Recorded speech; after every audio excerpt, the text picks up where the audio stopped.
Ok, meu povo! Muito bom dia! Sejam bem-vindos. Hélio Mourão na área, seu professor de Química B. Bom dia, queridos. Descansaram ou não? Espero que vocês tenham descansado. Estou aqui na companhia de duas feras. Hoje nós vamos fazer uma aula diferenciada, certo? Hoje quem vai dar aula são vocês, a gente vai ficar assistindo. Ai, ai. Bom Hoje dia, nós Fê. temos uma aula interdisciplinar. Meu Deus, o que é isso? Queridos, a gente sabe que a tendência dos vestibulares e do Enem é exatamente isso, né? Colocar numa questão, às vezes em cada alternativa, um aspecto de uma determinada matéria.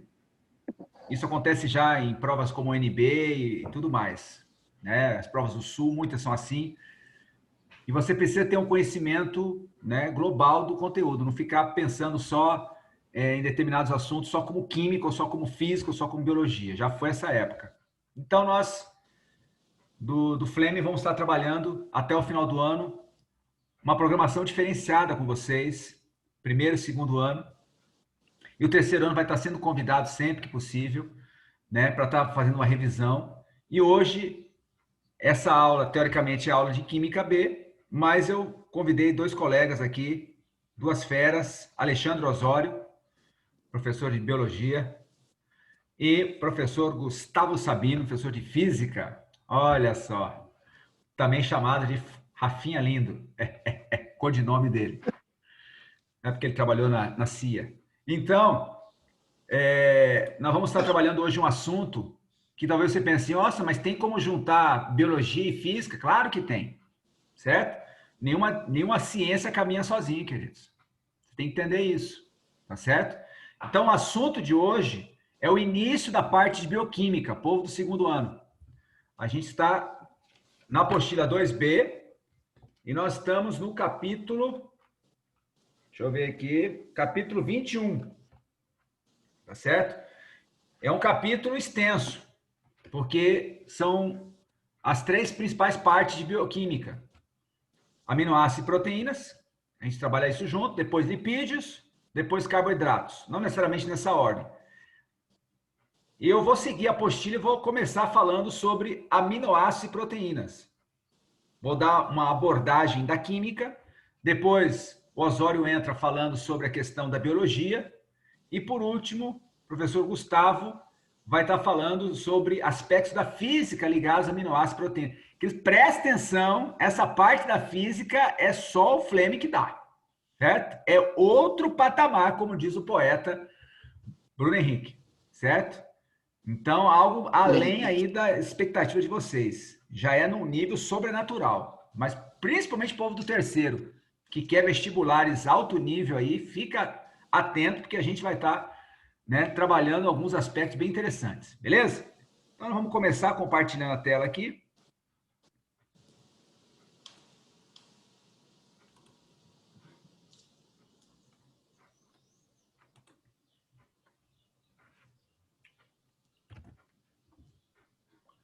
Belezura. Todo mundo enxergando aí ou não? Só alegria? Sim. Muito bom. Sim. Beleza. Então, queridos, o assunto de hoje, lógico, né? Esse é um assunto extenso, queridos. O pessoal que vai fazer medicina, o Osório é testemunha disso. Existem três alegrias, três festas memoráveis quando a pessoa está fazendo o curso de medicina. A primeira festa é quando ela passa no curso. Uma festa, né, maravilhosa. A terceira festa é quando ele se forma. Também é uma festa glamurosa. Mas a maior festa de todas é mais ou menos um mês de comemoração, que é quando eles passam em bioquímica. Entendeu? Decorar nome de osso, nome de nervo, de músculo, isso aí qualquer um decora. Entendeu? Agora, bioquímica, só os vingadores mesmo. Então, essa é uma matéria extremamente puxada, lógico. No ensino médio, a gente vai ver detalhes, certo? Vamos ver alguns conceitos. Agora, logicamente, o nosso foco é aquilo que cai em vestibular, certo? E aí, logicamente, para ilustrar, Jesus, aqui, ó, fonte de proteína, coisa linda, ó. A capinha de gordura não é proteína não, mas ela precisa estar aqui, até porque é um acessório importante. E aqui aquela picanha show, né? Só para deixar você motivado, beleza? Então, nós estamos falando sobre aminoácidos e proteínas. Vamos começar então. Primeiramente, conceito de aminoácidos. O próprio nome já deixa bem claro, né? Aminoácido. Então, existem duas partes no nome. Então, são compostos orgânicos que apresentam um grupo característico da função amina, tá? Grupo característico da função amina. Você vai dizer assim, ah, mas o nome não é aminoácido. Não, é aminoácido, porque o grupo NH2 chama-se amino. Só que o grupo NH2, ele existe tanto para amina quanto para amida. Vocês já aprenderam isso, certo? Então, vai aparecer um grupo NH2 característico, certo? De amina. E uma outra função que é o ácido carboxílico. Então, a COOH, que é carboxila. Entendeu? Na sua estrutura. Então, aminoácidos são essas estruturas que apresentam o grupamento amina e o grupamento ácido carboxílico. Beleza? Tem exercícios, sabe, tão bobinhos que pede para você identificar. Marca alternativa que apresenta um aminoácido. Ou aparece um aminoácido desenhado e pergunta para você o que é. Então, de boa, né? A gente vai ver vários exemplos aí durante a aula. Vamos fazer provavelmente 2 questões até o final da aula também. Bom, nós vamos estar trabalhando basicamente alfa-aminoácidos. Alfa-aminoácidos. A gente pensa assim, ah, alfa é a primeira letra grega. Verdade, primeira letra grega. Mas, na verdade, quando eu falo alfa-aminoácido, essa letra grega alfa aqui quer dizer o número 2. Por quê? Porque o carbono número 1 é o carbono da carboxila. Quando a gente vai dar nome para composto orgânico, tá? Quando tem ácido carboxílico, o carbono número 1 sempre é o ácido carboxílico. Então, esse é o carbono 1 e esse aqui é o carbono 2. Carbono 2, que é o alfa. Aliás, a letra alfa é um 2 pela metade, né? Se você continuar aqui, você fecha, dá um 2 certinho. Então, esse é o carbono 1, esse é o carbono 2. No carbono 2, que é o carbono alfa, você tem as duas funções orgânicas. Você tem, ligado ao carbono alfa, o ácido carboxílico, olha aqui, ó, C-O-O-H, isso aqui é o ácido carboxílico. E também ligado ao carbono 2, nós temos o NH2, que é o grupo amino, tá certo? Além disso, todo alfa-aminoácido tem um hidrogênio necessariamente aqui e um R, um grupo radical. Esse grupo radical é que vai diferenciar, né, os 20 alfa-aminoácidos que o nosso organismo trabalha, tá certo? Os 20 principais alfa-aminoácidos diferem-se exatamente pela estrutura desse radical aqui. Esse radical pode ser um hidrogênio, pode ser um CH3, como pode ser uma estrutura bem mais complexa. Tudo bem? Então, alfa-aminoácidos. No carbono alfa, também chamado carbono 2, você tem o grupamento carboxila e o grupamento amino. Então, função amina e função ácido carboxílico. Bom, só que é o seguinte, queridos. Nós vamos trabalhar com aminoácidos em solução aquosa. Tá certo? E quando nós trabalhamos com aminoácidos em solução aquosa, na presença de água, esses aminoácidos se apresentam na forma dipolar, na forma de um íon dipolar chamado de zwitterion. Nome alemão, zwitterion. É um íon dipolar. O que acontece? Isso aqui é um alfa-aminoácido, ó. Isso aqui é o carbono alfa, certo? Ele tem a carboxila e tem o NH2. Vocês do terceiro ano já aprenderam, certo? Povo do segundo ano também, caráter ácido e caráter básico de composto orgânico, tá? Ácido carboxílico tem caráter ácido. Por quê? Porque pode perder o hidrogênio. Ácido, acidoa. Então, doador de próton. Todo doador de próton tem caráter ácido. E o nitrogênio tem um par de elétrons disponível para receber, tá certo?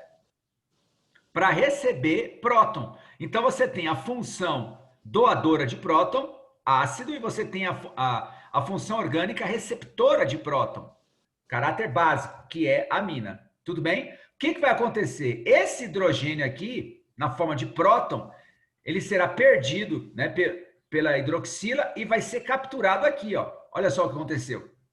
Ó, formamos aqui, ó, lado direito. Então, o hidrogênio saiu deixando o seu elétron com oxigênio e ele é capturado pelo nitrogênio, que tem um par de elétrons aqui.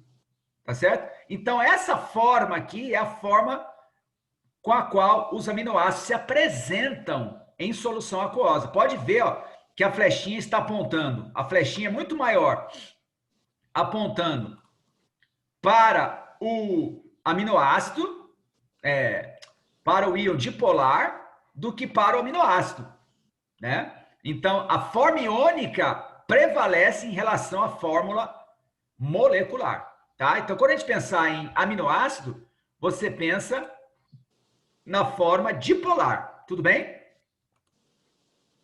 E aí, uma outra observação importante. Lembra que eu falei que tem o grupamento, olha aqui, ó, tem um grupamento ácido carboxílico, ou seja, caráter ácido, e tem um grupamento amino, que é o caráter básico? Pois é. Isso quer dizer o quê? Caráter anfótero. Gravem isso. Caráter anfótero. O que é caráter anfótero? É quando a estrutura, tá certo? Orgânica ou inorgânica, tá? Quando a estrutura da espécie química apresenta tanto caráter ácido quanto caráter básico. Bom, se apresenta caráter ácido, pode reagir com base. Se tem caráter básico, pode reagir com ácido.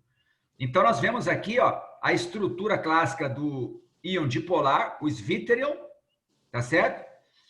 Na presença de base, base tem OH-, certo? OH- vai capturar o H+ que tem aqui, ó.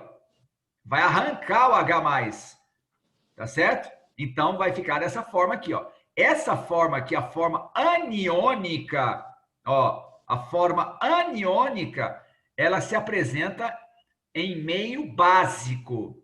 Agora, você tem o Zwitterion. Na presença de ácido, o que vai acontecer? Nós teremos a presença de H+. O H+, tá certo?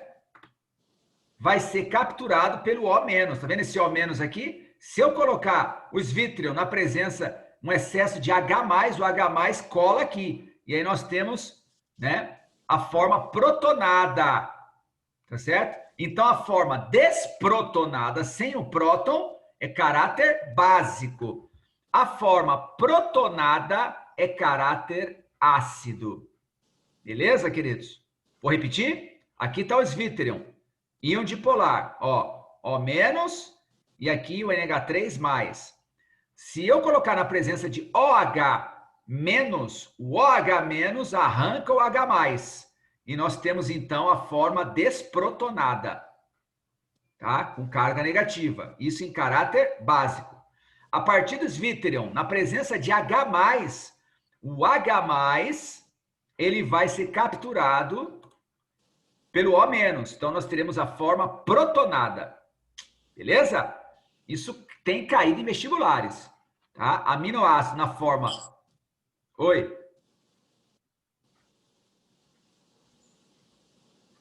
Qualquer coisa, eles colocam a mãozinha aí, tá? Põe a mãozinha aí que quiser fazer uma pergunta, fica mais fácil.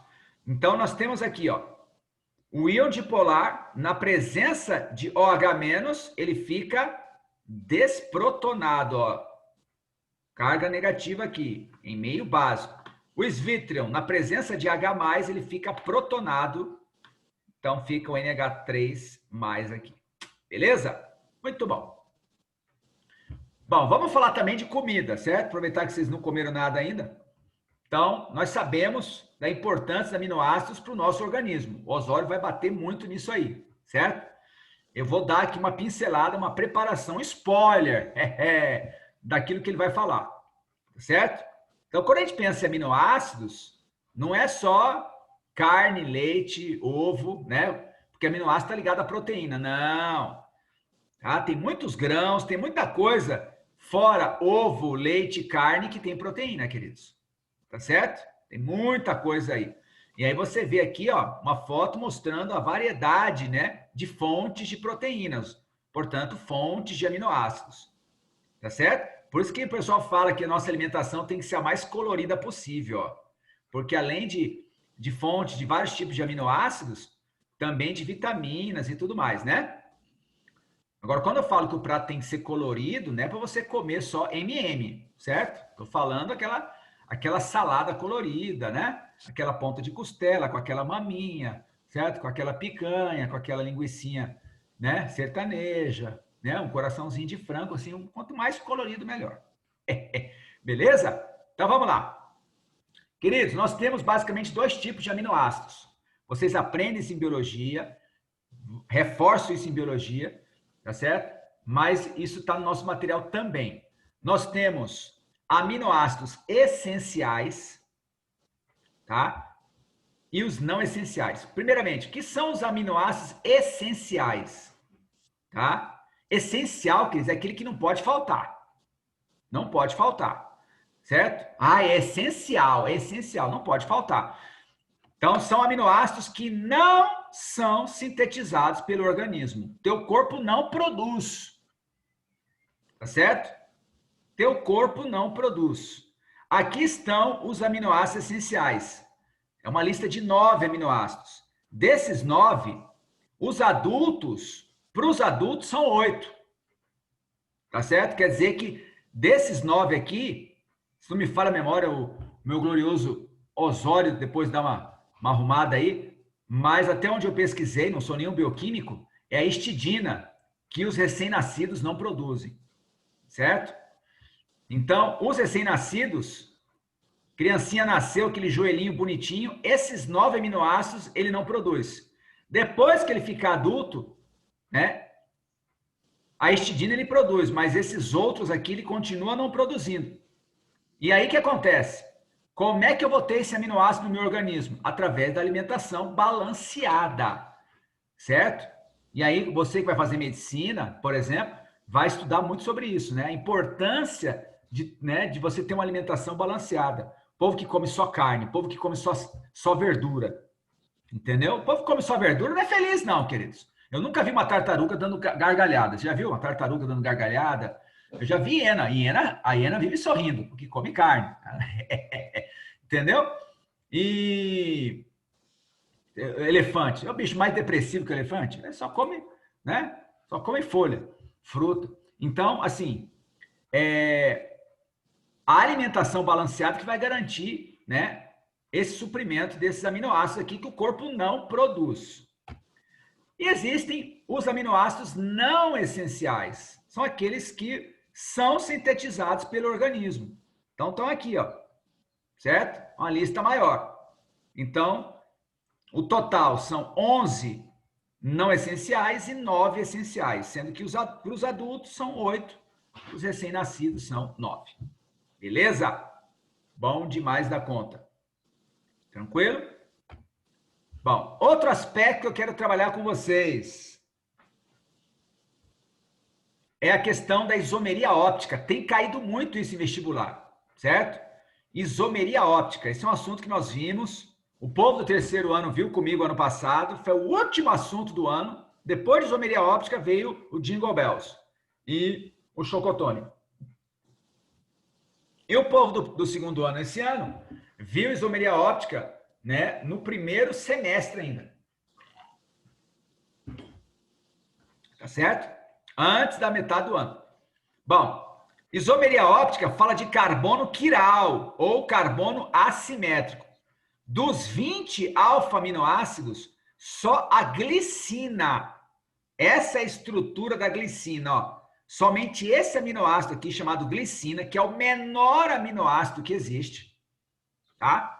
Lembra? Um alfa-aminoácido tem que ter carboxila, NH2, hidrogênio e aí um radical. Esse radical aqui, ó, no caso da glicina, é um hidrogênio. Então, nós repetimos, ó, hidrogênio aqui, hidrogênio aqui. Então, nós não temos carbono quiral. Tá certo?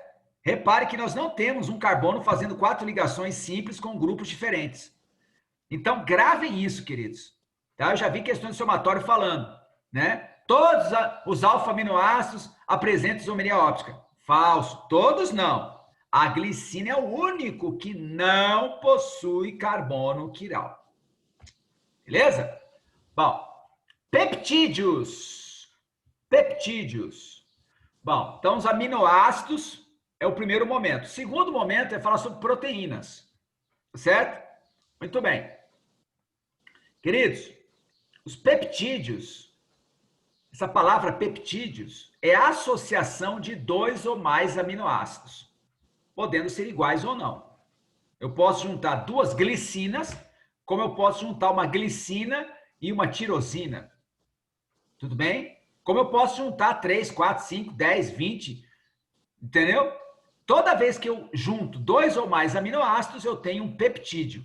E aí nós temos alguns nomes, né? Dipeptídeos, quando eu junto 2 aminoácidos. Tripeptídeos, quando eu junto 3 aminoácidos. Faz sentido, certo?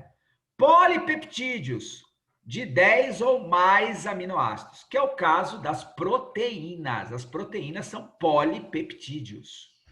Tá certo?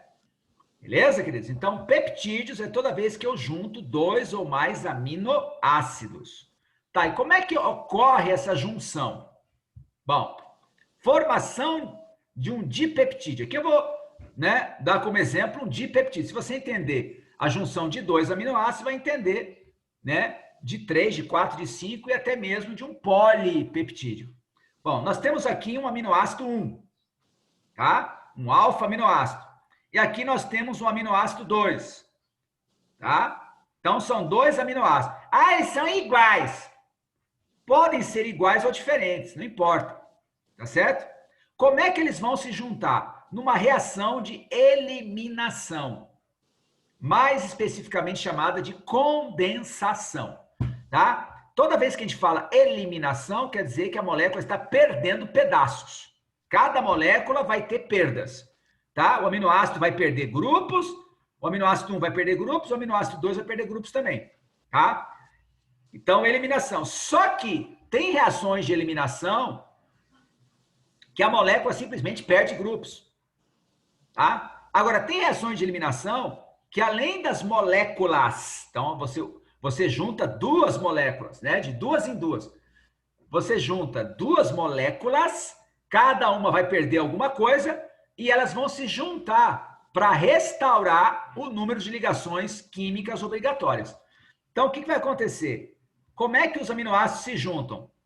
Um aminoácido vai perder o OH da carboxila, vai perder a hidroxila, e o outro aminoácido vai perder um hidrogênio do grupamento amino. Então, ó, OH se junta com H. Isso aqui vai sair, ó, sai. O OH vai se juntar com H. Isso sai na forma de uma desidratação. Por que desidratação? Porque H mais OH é água, certo? E aí o que vai acontecer? Esse carbono aqui precisa restaurar sua tetravalência. O nitrogênio precisa restaurar sua trivalência. Então o que vai acontecer? O carbono vai se ligar diretamente ao nitrogênio. Ó, o carbono vai se ligar diretamente ao nitrogênio. E como é que eu chamo essa ligação que está unindo o carbono, que era da carboxila, com o nitrogênio, que era do grupamento amino? É a chamada ligação peptídica, também chamada de ligação amídica. Ligação peptídica ou amídica é a ligação que mantém unidos 2 aminoácidos. Só que agora, como eu juntei 2 aminoácidos, o nome dessa estrutura aqui não é mais aminoácido, é um dipeptídeo, com a eliminação da molécula de água. Beleza? Entenderam? Então, um aminoácido 1, ele vai perder o OH, o aminoácido 2 vai perder o H. Dessa junção do OH com H forma-se a água, e aí o carbono liga-se diretamente ao nitrogênio. Essa ligação cai muito em vestibular, é a ligação peptídica. Ó, vamos lá. Falando mais sobre a ligação peptídica ou amídica, tá? Um pouco mais de explicação. Olha aqui, ó, carboxila de um aminoácido com o grupo amina, né? O grupamento amino, né? A função amina. Ó, OH com H. Dessa junção sai a água. E aí você vai ver que nós juntamos, ó. Esse carbono aqui, da carbonila, vai se juntar com esse nitrogênio. Exatamente aqui onde está o cursor é a nossa ligação peptídica. E qual é a função orgânica que surgiu? Nitrogênio ligado a C dupla O. Você lembra ali da canção? Dupla O, dupla O, dupla O, dupla O. Amida tem dupla O. Ah, o que é isso? Bom, então nós estamos falando de reações de condensação. Então... Professor, Oi. você pode voltar no slide anterior? Só um minutinho. Isso. Tá, nós estamos gravando a aula, viu? Fica tranquilo, depois você pode assistir. Entendeu? Fica tranquilo aí. Não precisa ficar preocupado e copiado, né? Porque tem chão aberto ainda, certo? Então vamos lá. Polímeros de condensação. Queridos, olha aqui, ó. Nós vamos estar falando sobre proteínas. Polímeros de condensação. Vocês já tiveram aula comigo sobre polímeros de condensação.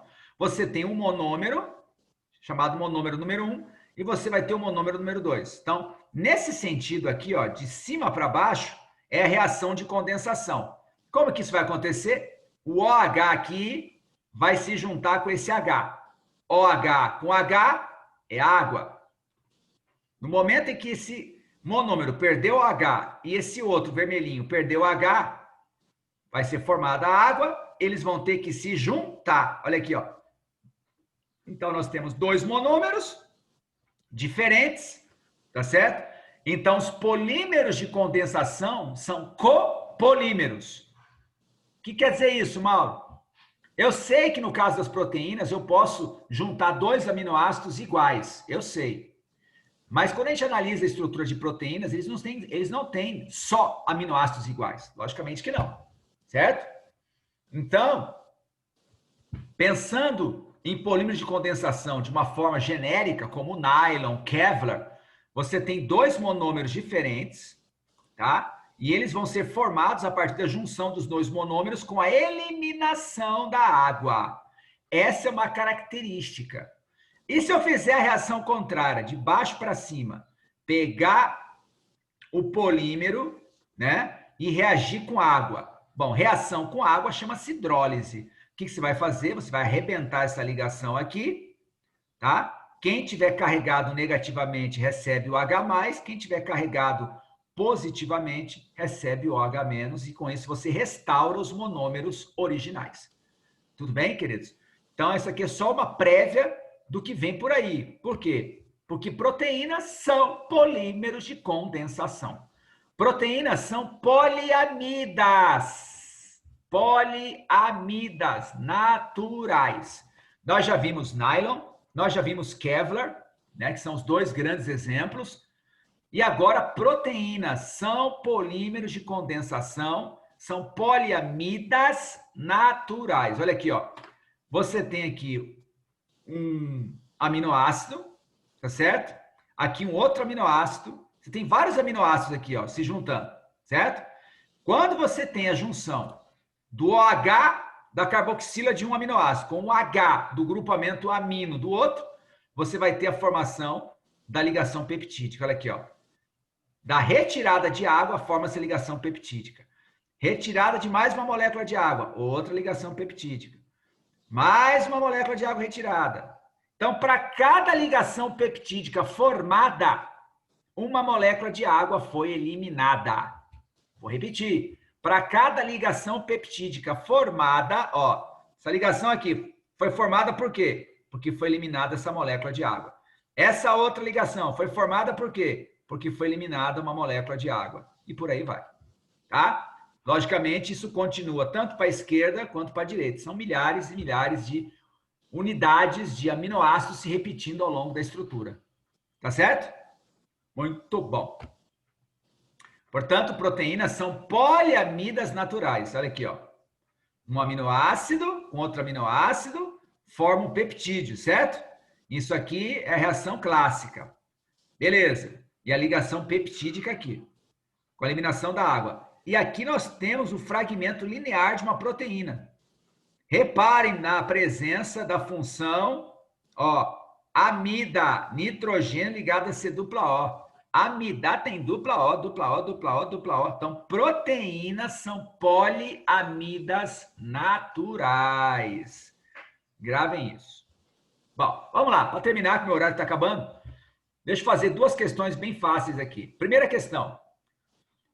2016 foi inaugurada a primeira fábrica mundial para a produção de uma nova fonte de metionina, especificamente desenvolvida para a alimentação de camarões e outros crustáceos. Esse novo produto, MET-MET, formado pela reação de duas moléculas de metionina na forma racêmica, tem uma absorção mais lenta que a DL-metionina, o que otimiza a absorção da metionina e de outros nutrientes no sistema digestivo dos camarões. Bom, cara, ele fala muita coisa aqui, mas é interessante, porque ele mostra o desenho, ó, a estrutura da metionina e aqui, MET-MET. O que é esse MET-MET? É quando eu junto duas metionina. Olha aqui, ó. Essa parte aqui, ó, tá certo? Essa parte aqui é uma metionina. Olha a ligação peptídica aqui, ó. Aqui está a ligação peptídica. E esse outro lado direito aqui é uma outra metionina. Tá certo? Aí olha o nível da pergunta. A metionina e o MET-MET são respectivamente. Bom, metionina é um aminoácido. Como é que eu sei que é um aminoácido? Olha aqui, ó. É um alfa-aminoácido, na verdade, né? Mais do que um aminoácido. Inclusive, tem na estrutura enxofre. Então, olha só. Você tem, ó, o carbono alfa aqui, com grupamento amino e a carboxila, certo? Então, a metionina é um alfa-aminoácido. E o que é o MET-MET? É a junção de dois aminoácidos. Como é que chama a junção de dois aminoácidos? Um dipeptídeo, resposta letra A. Beleza? Então, você vê que é tranquilo, né? Você saber identificar se é aminoácido, quando terminar o capítulo, você vai saber identificar um lipídio, identificar um carboidrato, tá certo? De boa, né? Vamos para a última questão. O fígado apresenta uma deficiência, pois não converte a fenilalanina em tirosina, necessária para a produção de melanina, pigmento que dá cor escura aos cabelos e à pele. De acordo com a forma estrutural da fenilalanina, representada a seguir, assinale a alternativa correta. Muito bem, aqui está a estrutura da fenilalanina. Alanina é o aminoácido de 3 carbonos. Aí você colocou o grupamento fenil aqui, por isso que ficou fenilalanina. Tá? Não reage com bases, somente com ácidos? Mentira. Porque todo aminoácido tem caráter ácido, ou seja, reage com bases, e tem grupamento amino, né? Que é caráter básico, portanto, reage com ácido. Então, falso. Sua cadeia pode ser classificada como alicíclica? Não, ela tem anel aromático, então ela é aromática. Letra U, não possui atividade ótica, pois não tem carbono quiral? Claro que tem carbono quiral. Esse carbono aqui, o carbono alfa, é o carbono quiral. Lembrando que somente a glicina é o único aminoácido que não tem carbono quiral. O que mais? Sofre reação de oxidação, confirmando o teste de Tollens. Você vai falar, meu Deus, nunca ouvi falar nisso. Ácido carboxílico não sofre oxidação. Tá? Ácido carboxílico sofre redução, mas oxidação não. Portanto, a resposta letra E é um alfa-aminoácido com caráter anfótero. É um aminoácido com caráter anfótero. Beleza? Bom, agora eu vou passar para o meu glorioso amigo Alexandre Osório. Está com você, Alexandre. Você já pode compartilhar a tela. Uhul! Uhul! Anfitrião. Agora eu mando aqui nesse negócio. E aí, gente, beleza? Tudo bem? Maurão fez eu acordar nesse feriado cedo. Hoje não tinha aula. Queria agradecer ao Maurão. Foi um prazer. Por estar aqui às 7 da manhã, em pleno feriado. Mas vamos lá. Vou compartilhar a tela com os senhores. Compartilhando a tela. E os senhores verão, estão vendo minha tela aí? Yes. Verão muitas coincidências na parte de biologia e de química, que nós acabamos de ver com o professor Mauro. Então, as partes que ele falou, a gente passa mais rápido, né? O primeiro detalhe que nós queríamos descrever, o que são proteínas. Proteínas são polímeros de aminoácidos, o professor Maurão falou, né? Polímero é quando nós temos unidades químicas repetidas, é isso, Mauro? Yes. Uma longa molécula formada pela repetição de moléculas menores. São as moléculas mais abundantes e funcionalmente diversas dos sistemas biológicos. Então, a substância química encontrada em maior quantidade nos seres vivos, percentualmente, são proteínas. E são as moléculas que apresentam a maior diversidade de funções. Estão envolvidas em vários processos vitais.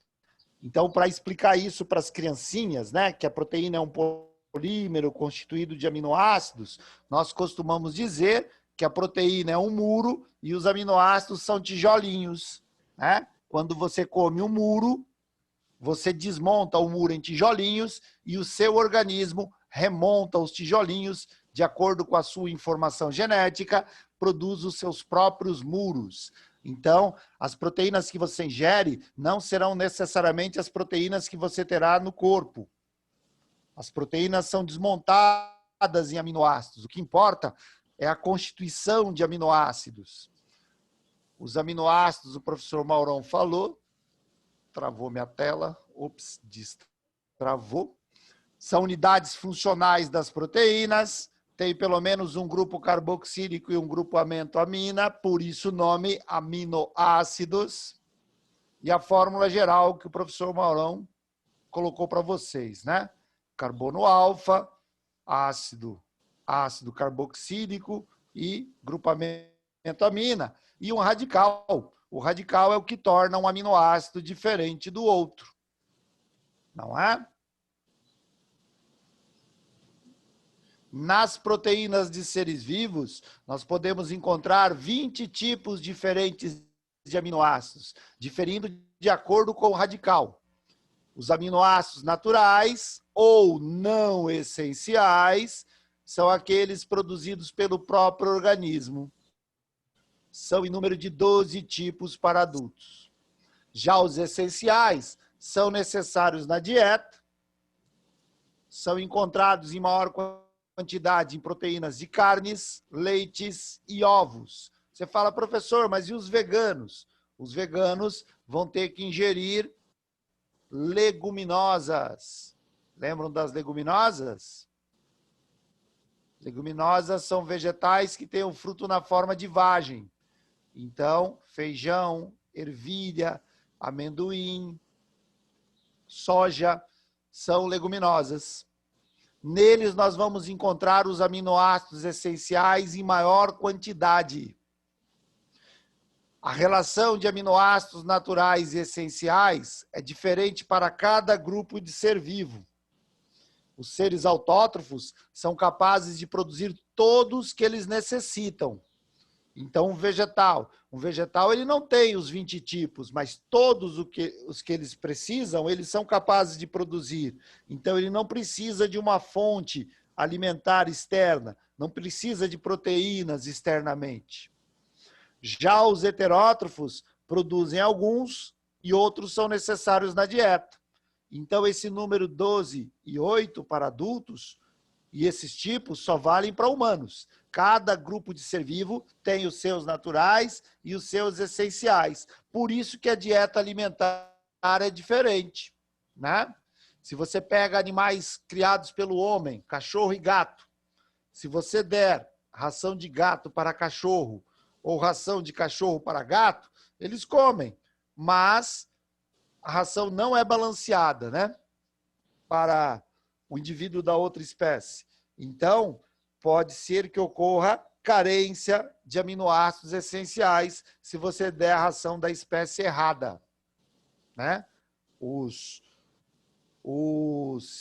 químicos, né? Os zootecnistas produzem a ração balanceada para aquela espécie determinada.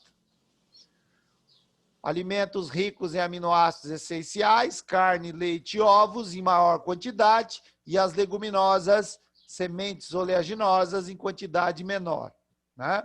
As castanhas têm uma quantidade menor.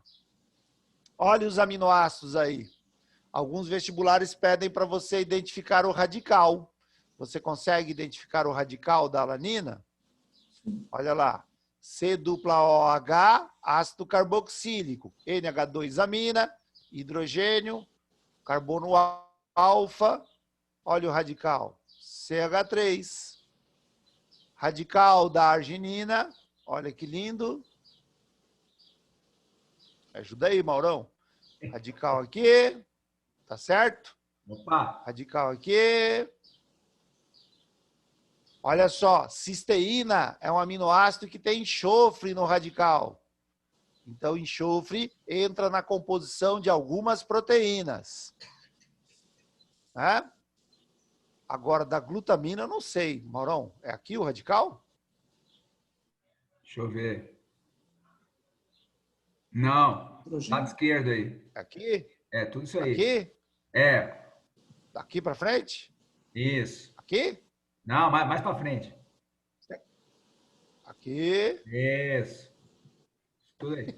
Você acredita que eu não aprendi esse tipo de Estrutura? É, no ensino médio? Não tinha isso daqui no meu tempo? Não fala que eu sou velho, não. A tabela Isso periódica, não aprendi assim. a tabela periódica na tua época tinha 40 elementos, né? Só. A glicina é o aminoácido mais simples, né? O radical é o hidrogênio. Yes. E assim sucessivamente, tá vendo? Então é possível identificar radicais se você conhece a estrutura mínima de uma proteína. O Rafinha tá rindo. Não tinha no seu tempo também, viu? Não tinha. Não tinha, né? Você não sabe isso daí, sabe? Não. Esse jeito, eu também não sei por que escreve Não. assim. Um dia eu ainda vou pegar uma aula de química para descobrir.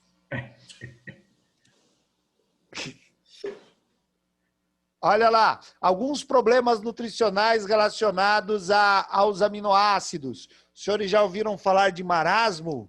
Ixi. Marasmo é quantidade insuficiente de aminoácidos na dieta, aminoácidos essenciais. É um caso de subnutrição. Subnutrição é quando o indivíduo tem o elemento químico na dieta, mas em quantidade insuficiente. Resulta em perda de peso, atrofia muscular, a musculatura é feita basicamente de proteínas, pele frouxa e aparência envelhecida. O indivíduo com marasmo tem esse aspecto. Acomete principalmente crianças de populações pobres, né? Aqui em Mato Grosso do Sul, nós tivemos problemas de marasmo com crianças indígenas, né? Os nossos índios foram colocados em reservas, não tem pesca, não tem caça, culturalmente eles não fazem agricultura, então o governo fornecia alimentação, né? A cesta básica, mas aí sempre há o desvio, a cesta básica não chega, o caminhão quebra, alguém não faz a licitação, as populações começaram a ficar sem comida. E a cultura deles é diferente da nossa, né? Quando falta comida, quem come primeiro é o homem adulto, que ele é útil para a tribo, depois a mulher e, por último, a criança. Então, é uma cultura diferente da nossa. No nosso caso, se faltar comida, a gente vai dar comida primeiro para as crianças, né? Lá não. Então, começaram a surgir crianças com quadro de marasmo. Na época, até a TV Morena fez uma campanha para doação de alimentos de origem animal não perecíveis, né? Leite em pó, carne seca, para fornecer para essas populações. Então, a criança fica parecendo um idoso, né? Um velhinho. Então, esse é o marasmo. Uma outra doença que já caiu em vestibulares, Kwashiorkor. Não sei se a pronúncia é essa, é uma palavra de origem africana, que é deficiência grave na ingestão de aminoácidos essenciais. Felizmente, né, no Brasil, a comida típica é arroz com feijão. O arroz e o feijão têm os aminoácidos essenciais em pequena quantidade, mas tem. Né? Os aminoácidos essenciais que faltam no feijão são encontrados no arroz. E os que faltam no arroz, encontrados no feijão. Então, tem uma certa quantidade. Já populações de outros países, na África, por exemplo, populações pobres comem banana com açúcar. Banana com açúcar não tem os aminoácidos essenciais. Então, é um caso de má nutrição, quando você retira um dos componentes da dieta. Ocorre diminuição da pressão osmótica do sangue. No sangue nós temos uma proteína chamada albumina, que atrai osmoticamente o líquido que saiu dos capilares. Lembra o segundo ano? Volta para a corrente sanguínea esse líquido. O que não voltar é conduzido pelo sistema linfático. Quem tem a doença tem uma redução da pressão osmótica porque diminui a produção da proteína albumina. Então, o líquido que sai acumula no abdômen, edema de abdômen, as crianças ficam todas barrigudinhas, né? Você assiste documentários sobre a África pobre, né? Somália, Etiópia, as crianças todas carequinhas, porque tem queda de cabelo, a proteína queratina não é produzida, e com o abdômen distendido, né? É o quadro dessa doença aqui. Então, temos que fornecer alimentos de origem animal, que são os alimentos mais ricos em proteínas. Outra doença que o Maurão falou no exercício, a fenilcetonúria, problemas de metabolização do aminoácido, ele chamou de fenilalanina, né? Na biologia a gente chama de fenilalanina, emenda as palavrinhas. Olha só, você ingere proteínas, as proteínas contêm o aminoácido fenilalanina, e por ação da enzima fenilalanina hidroxilase, ele é convertido em tirosina. A tirosina vai formar proteínas dos tecidos, melanina, que dá cor à pele, ao cabelo, aos olhos, a proteína, o hormônio tiroxina da tireoide, né? E as catecolaminas, que são outras substâncias do organismo. Pessoas que têm problemas metabólicos não produzem a enzima fenilalanina hidroxilase. E aí a fenilalanina acaba acumulando no corpo, produzindo ácido fenolpirúvico, e o indivíduo não terá, ou terá em pequena quantidade, essa substância, né? Então, geralmente as crianças com fenilalanina, com fenilcetonúria, são crianças bem clarinhas, bem loirinhas, né? A pele bem clara, porque elas produzem uma pequena quantidade de melanina. É uma doença chamada de doença de dieta, restrição alimentar. O indivíduo, para tratar dessa doença, ele não pode ingerir o aminoácido fenilalanina. Então, o alimento que ele come é um alimento especial, livre desse aminoácido, e um alimento pobre em proteínas. Se ele fizer isso até pelo menos os 11 anos de idade, uma dieta rigorosa, ele será fenotipicamente normal. Se ele ingerir o aminoácido fenilalanina, ele terá atraso no desenvolvimento do sistema nervoso, poderá ter problemas cognitivos severos. Então, a criança com fenilcetonúria não pode nem mesmo ser amamentada pela mãe, porque o leite materno tem fenilalanina. O teste que detecta essa doença é o teste do pezinho. É uma mutação genética recessiva. Então, indivíduos normais podem ter filhos fenilcetonúricos se eles forem heterozigotos. O teste do pezinho, ele é obrigatório no Brasil, e ele detecta muitas doenças. Uma dieta alimentar balanceada deve conter a maior quantidade de carboidrato, cereais, pães, tubérculos e raízes, 5 a 9 porções, uma quantidade menor de hortaliças e de frutas. Hortaliças e frutas nos fornecem vitaminas e sais minerais. Leite e produtos lácteos, 3 porções, se você não tiver intolerância à lactose. 1 a 2 porções de carne e ovos para fornecimento de proteínas, e leguminosas, também proteínas. E lá no topo, os açúcares e doces, fonte de energia, fonte direta de energia, mas em pequena quantidade. E óleos e gorduras, fonte de lipídios. Essa é a famosa pirâmide alimentar dos nutricionistas, não é? Quando nós ingerimos os alimentos, eles não estão prontos ainda para serem usados. Então, eles precisam passar pelo processo de digestão. Onde que ocorre a digestão de proteínas? Os senhores lembram?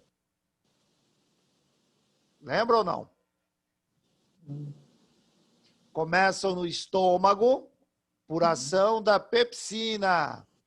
Qual que é o pH do estômago? 3.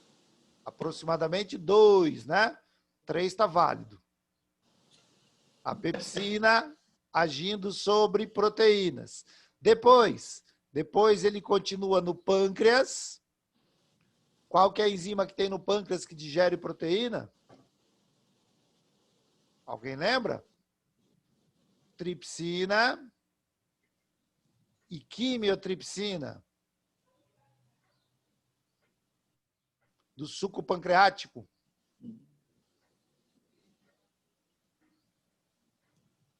Ih, acabou.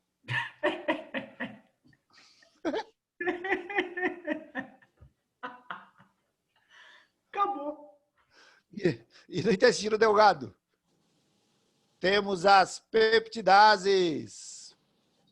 Proteína é uma molécula grande, né? Longa. A quebra é feita por hidrólise, já que a ligação peptídica é feita por desidratação, quebrada por hidrólise. Então, a pepsina transforma proteínas em polipeptídeos, a tripsina e quimiotripsina transforma polipeptídeos em peptídeos, e as peptidases do intestino delgado transformam os peptídeos em aminoácidos. O organismo só consegue absorver os aminoácidos. E o que acontece com esses aminoácidos? Eles serão usados como matéria-prima para a produção de suas próprias proteínas. Então, o Joãozinho come muito peixe, muita carne de peixe. Joãozinho tem proteína de peixe dentro do corpo dele? Joãozinho é o novo super-herói da Marvel, o Homem-Peixe? Não. Joãozinho tem proteínas humanas, porque não importa o tipo de proteína que você está ingerindo. O que importa são os aminoácidos, os 20 tipos. Os aminoácidos são liberados, e aí nós temos uma informação genética no nosso DNA. Os senhores lembram das bases nitrogenadas do DNA? Sim. Adenina, timina, citosina e guanina. Eles produzem um RNA que tem uracila, adenina, guanina e citosina. Este RNA mensageiro será lido por ribossomos. O RNA transportador trará aminoácidos até o ribossomo, onde ocorre a ligação peptídica e a formação de proteínas humanas. Olha que lindo. É como se fosse uma linha de montagem, né? Então, para você produzir suas próprias proteínas, você tem que ter aminoácidos disponíveis no corpo. E esses aminoácidos vieram de onde? Da sua alimentação, né? Das proteínas que foram digeridas no seu corpo. Existe um código genético que mostra a relação entre códons. Códons são 3 nucleotídeos, 3 letrinhas dessa, né? E um aminoácido. Existe muito erro nesta palavra código genético, né?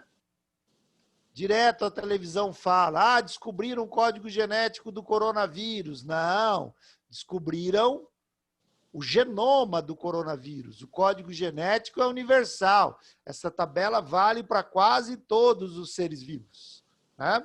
Agora, com o prêmio Nobel aí de Química, não premiaram duas químicas que descobriram uma forma de editar o genoma de seres vivos, só que as reportagens falaram que elas editavam o código genético.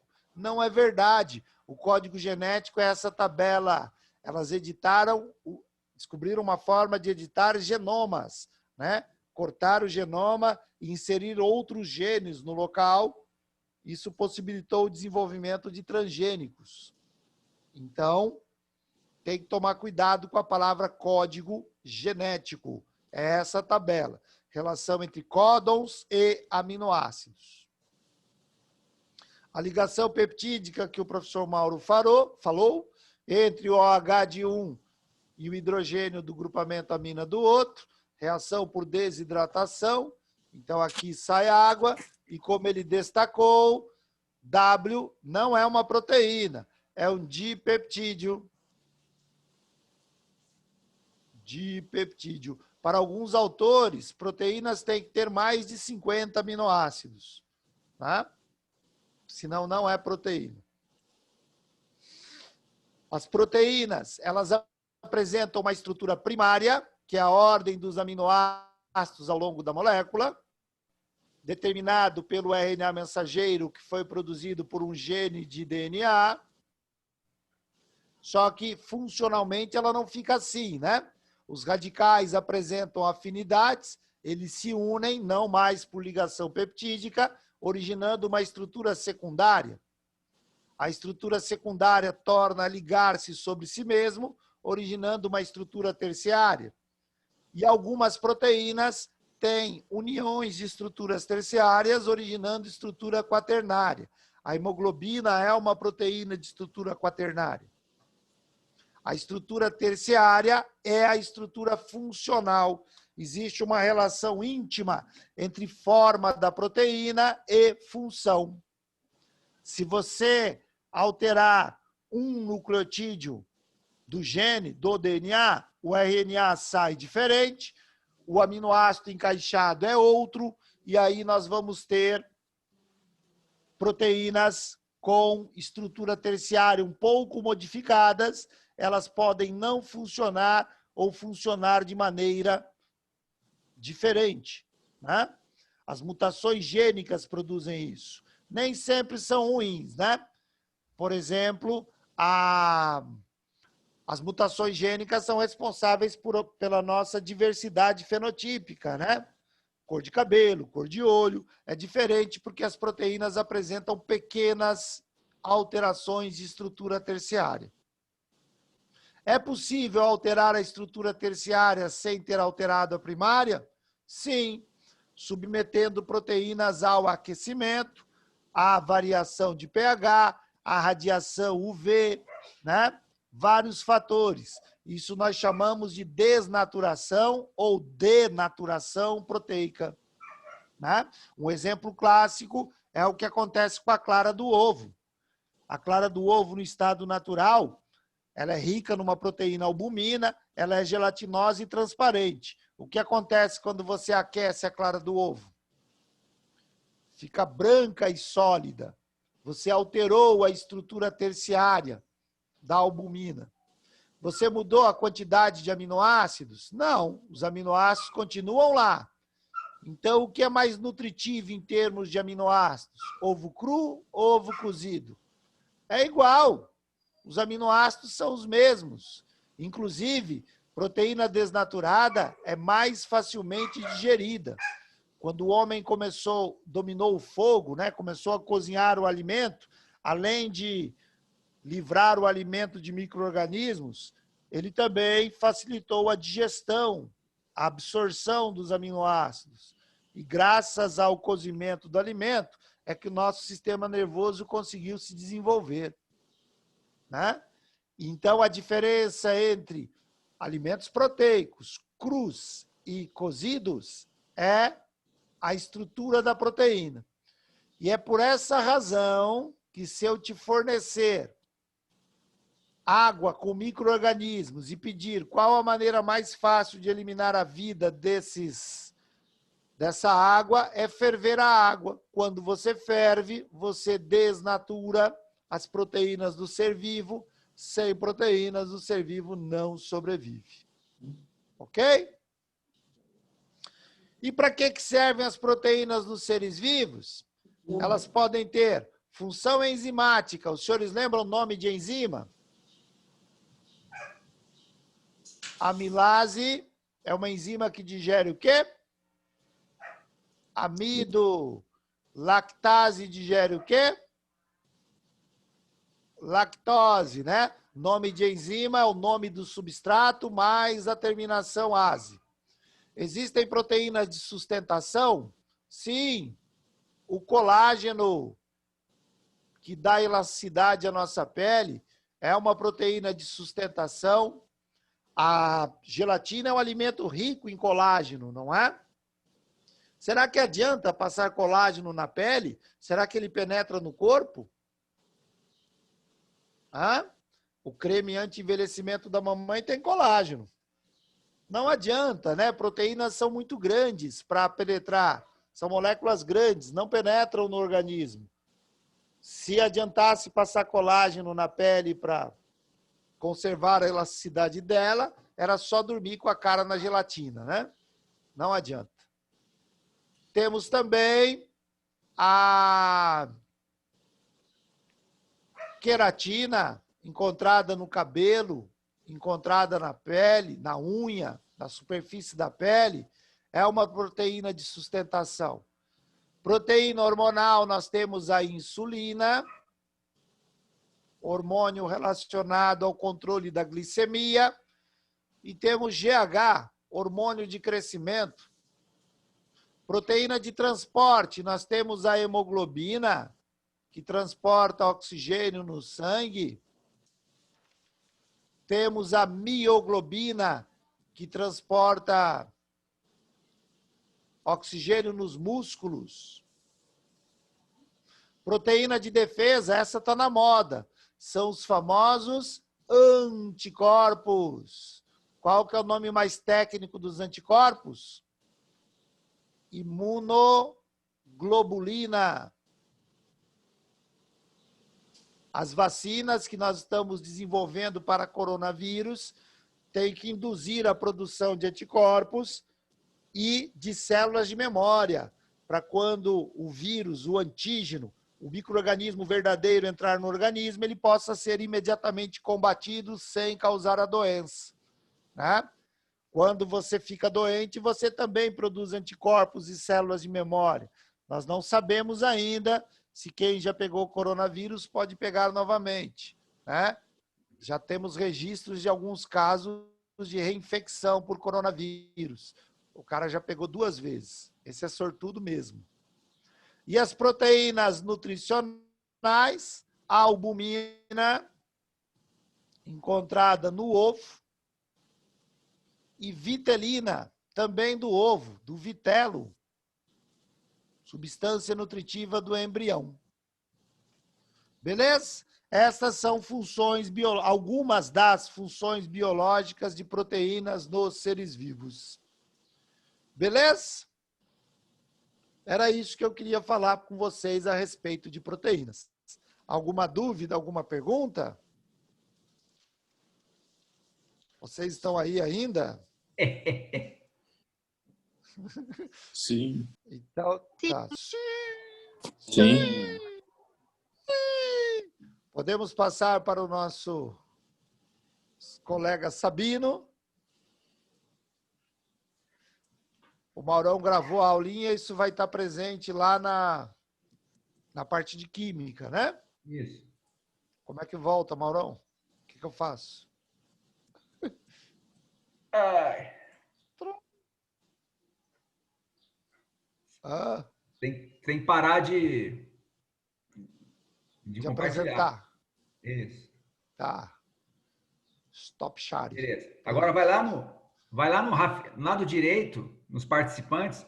Ou clica, vai no lado direito, Rafinha Lindo, vai lá, Rafinha Lindo. Rafinha Lindo. Aí você clica no More. More. Aí vai aparecer host, não sei o que, host. Para aí. Calma aí. Como que eu vou na foto do Rafinha? Tem que dar tchau, Sabino. Senão eu não consigo ver você. Eu vou na foto dele? Pode ser na foto. Sim, na minha. Nos 3 pontinhos? Isso. O que eu ponho? Clica aí. O que eu ponho? Apareceu host aí? Tem um monte de opção. Host? Não. Não apareceu host. Não? Não. Make host. Isso. É isso? Isso. Pronto. Isso. Agora você manda, Rafinha. Ele é o chefe agora. Pronto. Gente, bom dia. Satisfação em rever vocês. O objetivo da minha aula... Você tá vendo não? quem? Eu não tô vendo ninguém. Você tá vendo Eu tô só vendo eu, vocês, Mauro. pô. Ah, Liga a tá. câmera aí, meu povo. Pelo amor de Pra Deus. gente.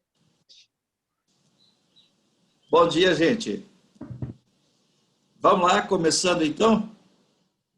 Todos me ouvem com clareza? Por favor, Sim. Carla, dá uma olhadinha. Sim. Sim, né? Obrigado, gente. A Carla tá aí?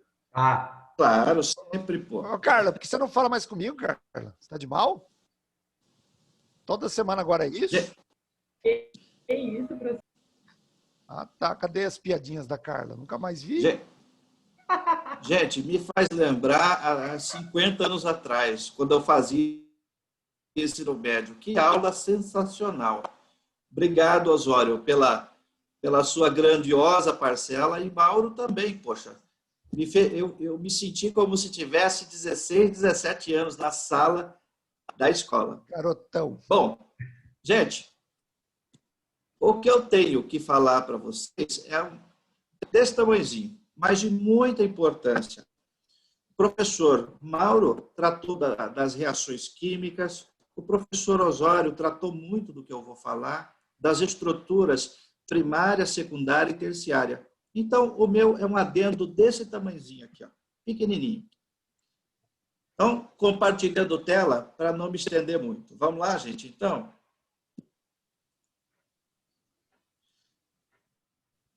Gente, vou tratar de um assunto que o terceiro ano já domina. O segundo ano ainda não domina. É a chamada difração.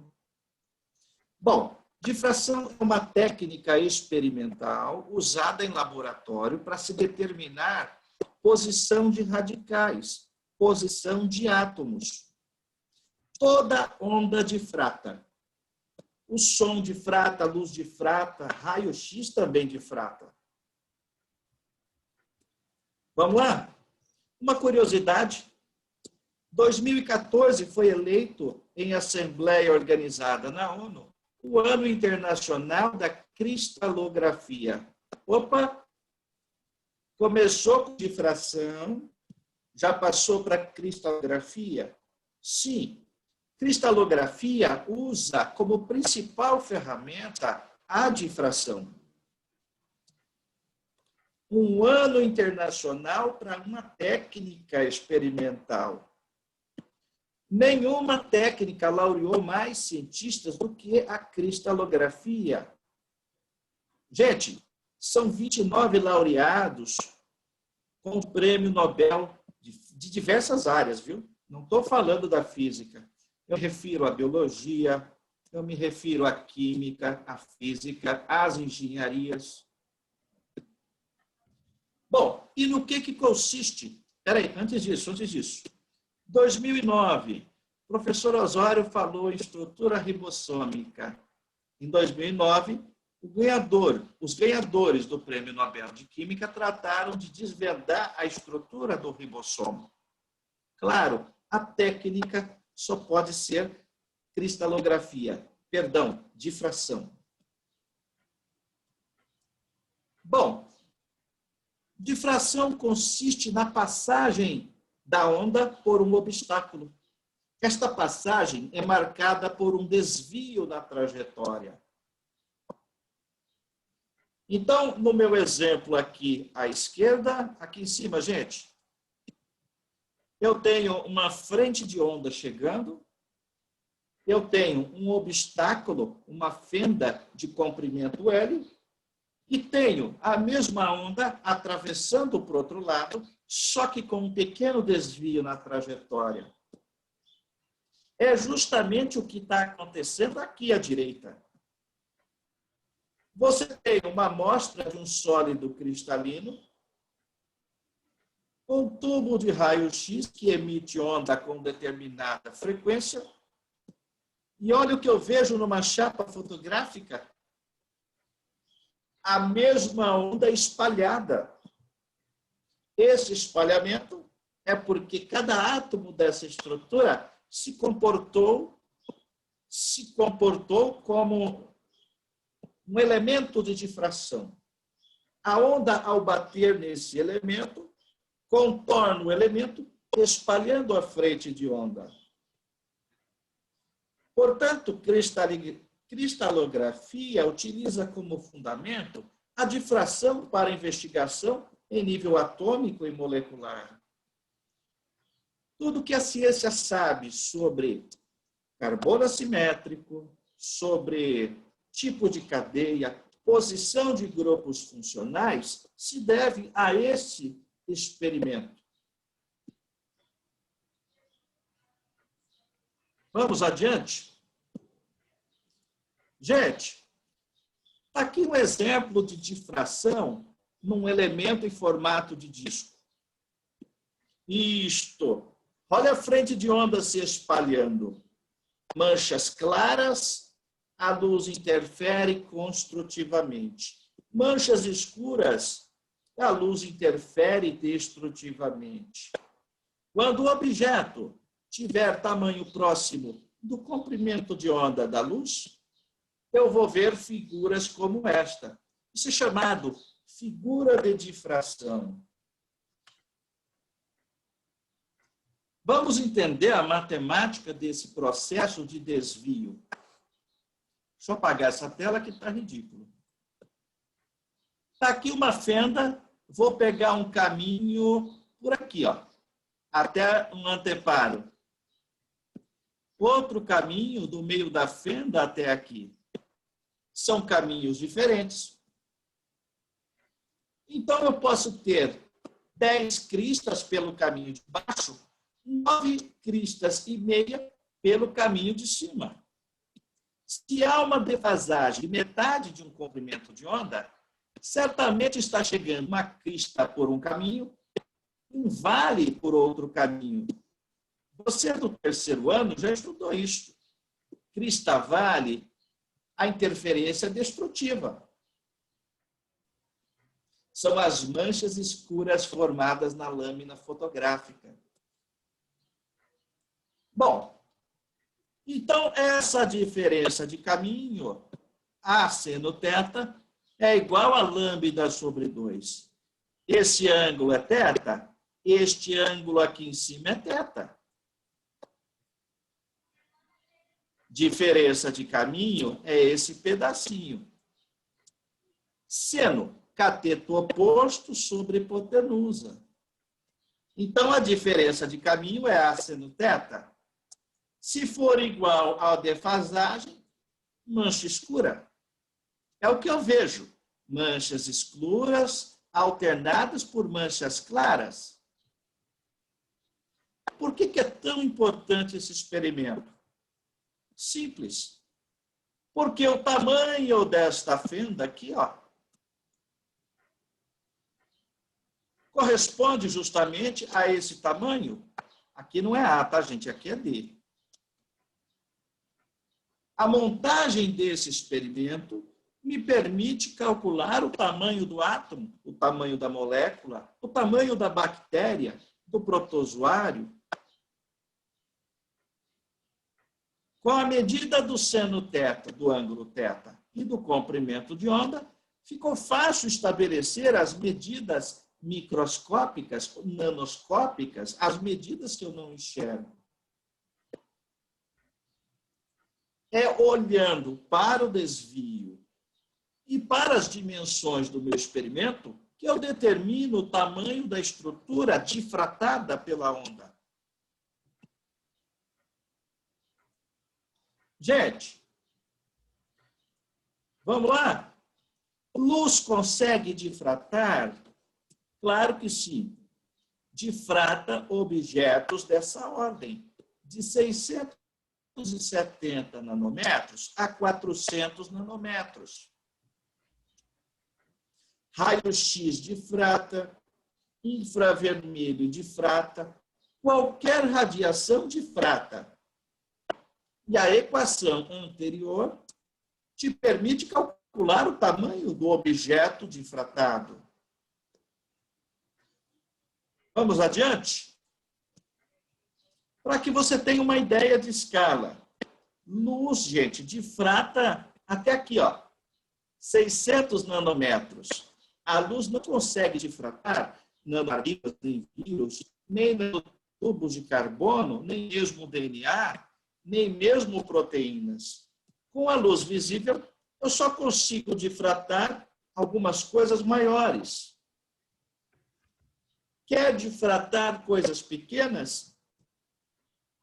Use uma frequência aumentada. Por exemplo, a do raio-x. É com difração de raio-x que eu consigo enxergar contorno de átomos, contorno de moléculas. O próprio raio atômico foi determinado também experimentalmente com difração de raio-x.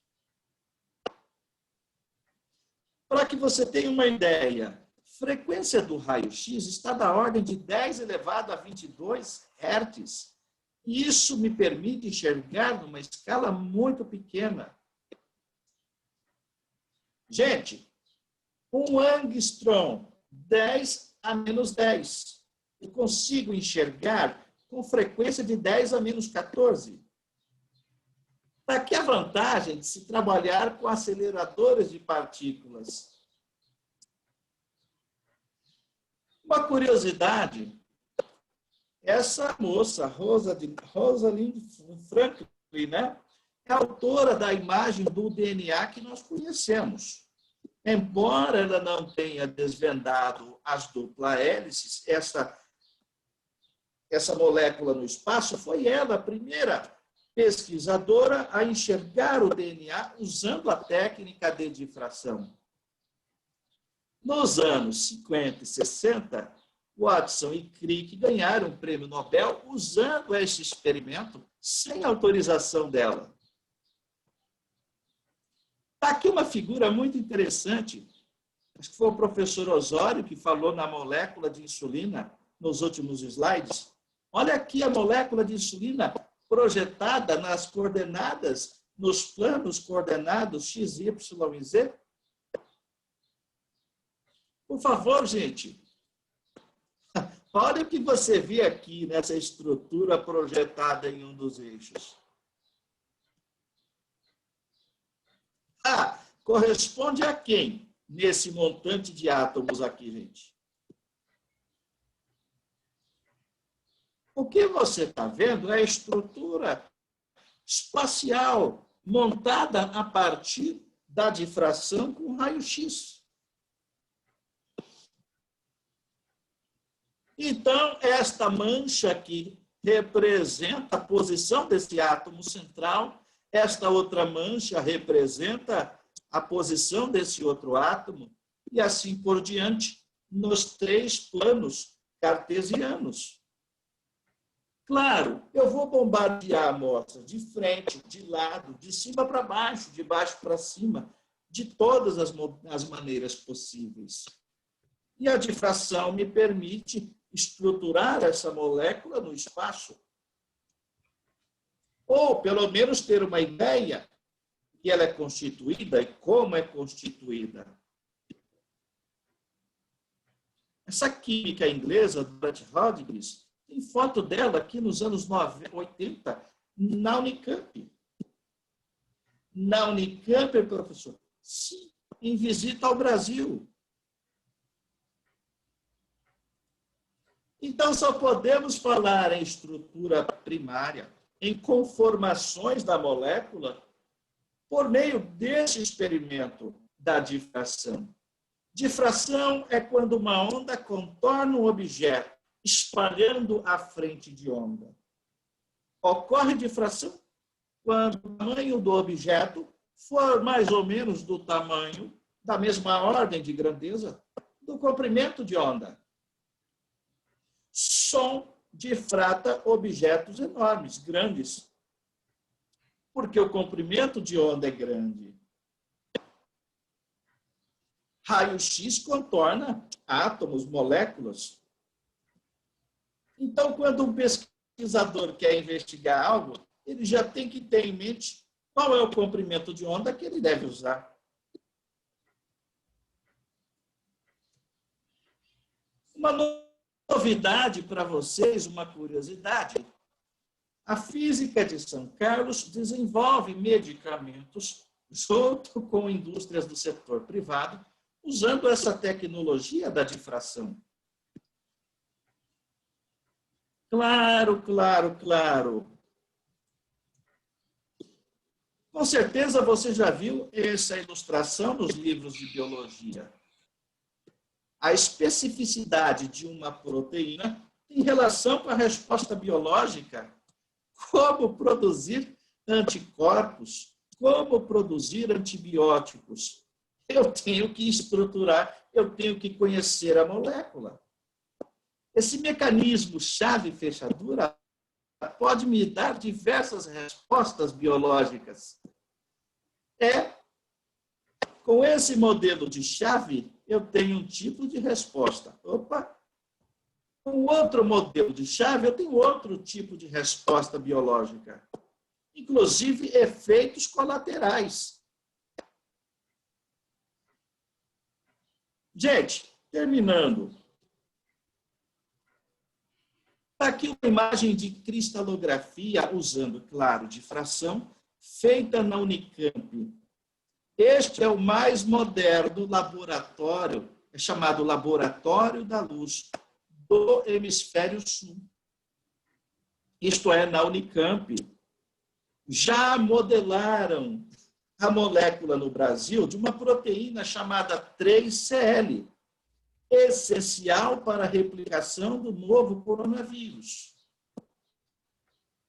Uma das formas de inibir a ação de um vírus é inibir a sua replicação. Então, é de fundamental importância modelar essa molécula. Tudo começa, como o professor Osório falou, com a estrutura primária. Forças de natureza elétrica tensionam a molécula e a dobram no espaço. São conformações. Você já aprendeu isso lá no primeiro ano, com o Mauro. São forças de natureza elétrica, forças de Van der Waals, de polo instantâneo, de polo induzido. É aquilo. E estas torções prosseguem formando novelos. Como o Osório diz, a estrutura terciária tem relação com a função da proteína. E essas estruturas terciárias combinadas podem produzir a estrutura quaternária.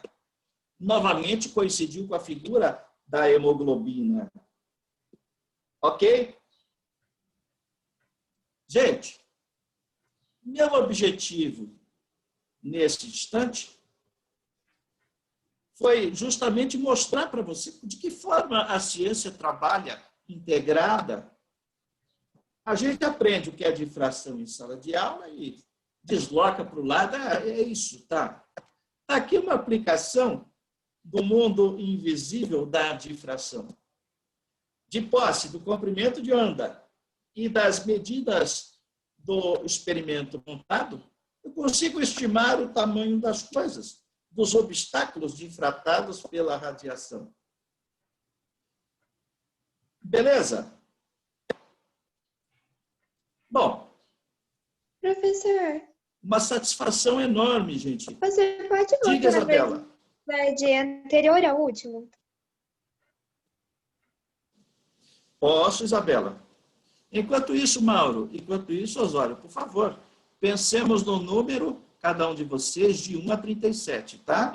Nós vamos deixar um brinde para vocês aqui, na recepção da escola, que será pego a partir de sexta-feira. Então, Mauro, pense no número. Osório, pense no número. Enquanto isso, eu compartilho a tela com a Isabela. Já pensei. Já pensou? Já. Já penso rápido. Está aqui, Isabela. É essa daqui, né? Formato de coração, Isabela. Isso. Qual o número, Osório? Eu pensei no número 10. Número 10. Bruna Bonatti. Aqui, ó. Uhul! Opa, número 10. Bruna Bonatti se encontra? Oi, tá aqui. Oi. Mauro. 23. 23. Está com medo, né? Quase. Vamos lá. 23. Rian Croda. Rian Croda. Rian está presente? Já. Bom, Osório, na Globo News, um parente do Rian Croda, chamado Júlio Croda, da Fiocruz, está falando direto do coronavírus. Ele é infectologista, parente do Rian nosso aí. Chique. Bom, ô, Mauro, mais um número, Mauro. 25. 25. Todo mundo do lado e com medo, né? Olha aí. 25. João Stivanelli. Stivanelli está presente, Stivanelli? Oi. 25. Aqui, ó. Ó o João. João Stivanelli. Aí sim. Sexta-feira, João. Sexta-feira na porta da escola. Vou dar uma dica, hein? Tem proteína que vocês vão ganhar. Opa, comida! Aí sim. Uma peça de picanha, maturada.